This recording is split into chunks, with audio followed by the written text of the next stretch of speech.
Have you ever moved into a new place and felt like something was off? That nagging feeling that you're not entirely alone? For Duncan MacLeod, that feeling became a waking nightmare. After a messy divorce, he found a surprisingly cheap, spacious apartment on the top floor of an old Victorian building in Edinburgh's historic old town. He didn't question his luck. He just needed a place to start over. On his first night, surrounded by boxes and the dim glow of a single lamp, he heard it. A faint scratching sound coming from directly above. He paused, listening intently. Rain lashed against the windows, and the wind howled through the narrow, cobbled streets outside. The sounds stopped. Probably just rats, he muttered, trying to convince himself more than anything. Old buildings make noises, right? He went back to unpacking. But later that night, as he lay in bed, the sound returned. This time it was clearer, heavier. It wasn't the light skittering of a rodent. It was a slow, deliberate dragging. The sound of something heavy being pulled across the floorboards of the attic, right above his head. A shuffling, intentional sound like ponderous footsteps. Duncan sat bolt upright in bed, his heart hammering against his ribs. He stared up at the dark bedroom ceiling. In the faint moonlight filtering through the window, he noticed something he hadn't seen before. A long, thin crack in the plaster, snaking from one corner of the room to the other. Just as he focused on it, the shuffling stopped. The silence that followed was somehow worse, thick, and expectant. And then he heard it, a sound that made the hair on his arms stand on end. Breathing, slow, deep, and unervingly wet. It was coming from the ceiling right above his bed. The next morning, driven by a mixture of fear and rational curiosity, Duncan made his way up the narrow stone staircase to the attic. The air was cold and musty, the space cluttered with old furniture, shrouded in dusty white sheets, like a graveyard of forgotten memories. He searched every corner, behind every derelict wardrobe and broken chair. There was nothing. No rats, no nesting birds, no sign of any animal whatsoever. Confused, he went downstairs to find the building's caretaker, an elderly man named Mr. Finlay, who lived on the ground floor. When Duncan mentioned the noises in the top-floor apartment, the old Scotsman's face went pale. You're staying up there?" he asked, his thick robe heavy with a dread that chilled Duncan to the bone. "Yes. Why?" Duncan replied, a knot of anxiety tightening in his stomach. Finlay looked at him with eyes full of a strange, sorrowful pity. "That flat's been empty for 3 years, lad. The last tenant. We found him in the bedroom, dead. His face was twisted, eyes wide open, just staring up at the ceiling. A cold dread, colder than the Scottish winter wind, crept through Duncan's veins. How did he die?" he managed to ask, his voice barely a whisper.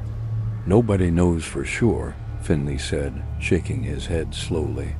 "The doctor said it was his heart that gave out. But the look on his face, it was as if he'd been frightened to death.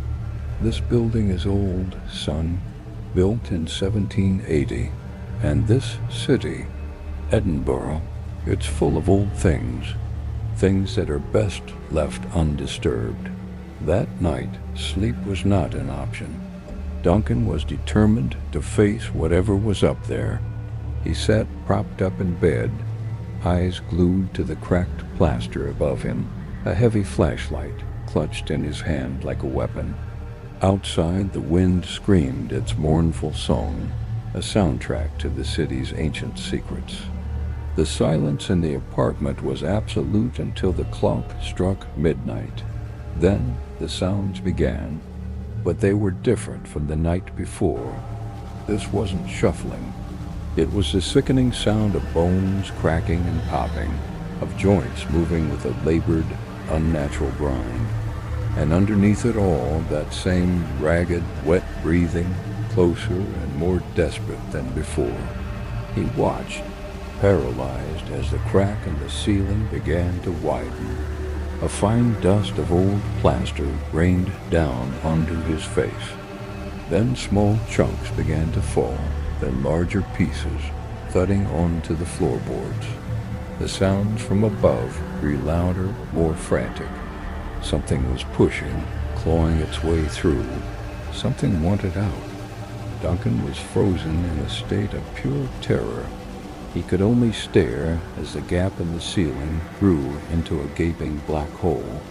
And then, silhouetted against the darkness, he saw it emerge. A hand, long and impossibly thin, with skin the color of grave mold, gray and cracked. The nails were black and sharp, like the talons of some carrion bird. The hand reached out, feeling along the edges of the hole, then groping down the wall with a horrifying, deliberate slowness. Then a second hand appeared, and then a head.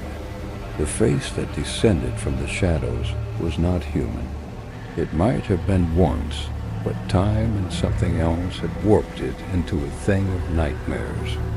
The skin was stretched taut against the skull. The eyes were hollow, sunken pits of blackness, and the mouth was locked open in a permanent, silent scream.